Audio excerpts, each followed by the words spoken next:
నేటి పునీతులు పునీత గాల్దిను గారు. Angelus Domini nunciavit Mariae. నీవు పూర్ణ హృదయముతో విశ్వాసించిన ఎడల జ్ఞాన స్నానమును పొందవచ్చును. గురువారం, ఏప్రిల్ 18, 2024.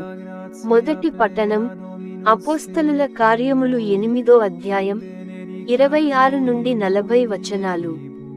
ఆ దినములలో ప్రభువు దూత ఫిలిప్పుతో, నీవు లేచి దక్షిణముగా యెరూషలేము నుండి గాజాకు పోవు మార్గమున వెళ్ళుము అని చెప్పెను. అది ఎడారి ప్రాంతము. ఫిలిప్పు సిద్ధపడి అట్లే వెళ్ళెను. అప్పుడు నపుంసకుడగు ఇథియోపియా నివాసి ఒకడు తన ఇంటికి పోవుచుండెను. అతడు ఒక ముఖ్యమైన ఉద్యోగి. ఇథియోపియా రాణి అయిన కాందాసికి కోశాధికారి. దేవుని ఆరాధించుటకై అతడు యెరూషలేమునకు వచ్చెను. అతడు తిరిగిపోవచ్చు తన రథముపై కూర్చొని ప్రవక్తయైన యెషయా గ్రంథమును చదువుచుండెను.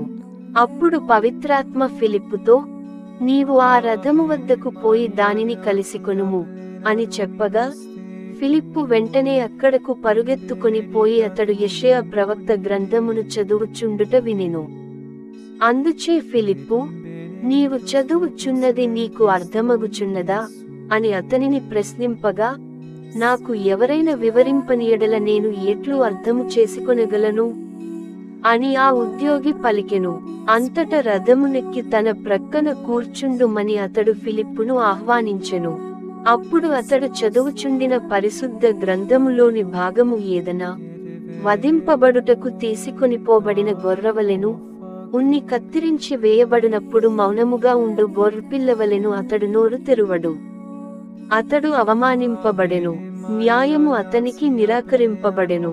అతని సంతతిని గూర్చి ఎవరును పలుకజాలరు, ఏలయనా అతని జీవము భూమి మీద నుండి తీసివేయబడినది. అప్పుడు ఆ ఉద్యోగి ఫిలిప్పుతో, ప్రవక్త ఎవరిని గురించి ఈ విషయమును చెప్పుచున్నాడు, తనను గూర్చియా లేక మరియొకనిని గూర్చియా అని ప్రశ్నించెను. అప్పుడు ఫిలిప్పు ఆ లేఖనమును అనుసరించి యేసును గురించి అతనికి బోధింపనారంభించెను. వారు అట్లు సాగిపోవచ్చు నీరుగల ఒక ప్రదేశమును చేరిరి. అప్పుడు, ఇదిగో ఇక్కడ నీరున్నది గదా, నేను జ్ఞానస్నానమును పొందుటకు ఆటంకమేమి అని నపుంసకుడు ఫిలిప్పును ప్రశ్నించెను. అప్పుడు ఫిలిప్పు, నీవు నీ పూర్ణ హృదయముతో విశ్వసించిన ఎడల జ్ఞాన స్నానము పొందవచ్చును అని అతనితో పలికెను. అప్పుడు అతడు, యేసుక్రీస్తు దేవుని కుమారుడని విశ్వసించుచున్నాను అని బదులు పలికెను. ఆ ఉద్యోగి రథమును ఆపివేయనాజ్ఞాపించి తానును ఫిలిప్పును నీటి మడుగులోనికి దిగిరి. అక్కడ ఫిలిప్పు అతనికి జ్ఞానస్నానమును ఇచ్చెను.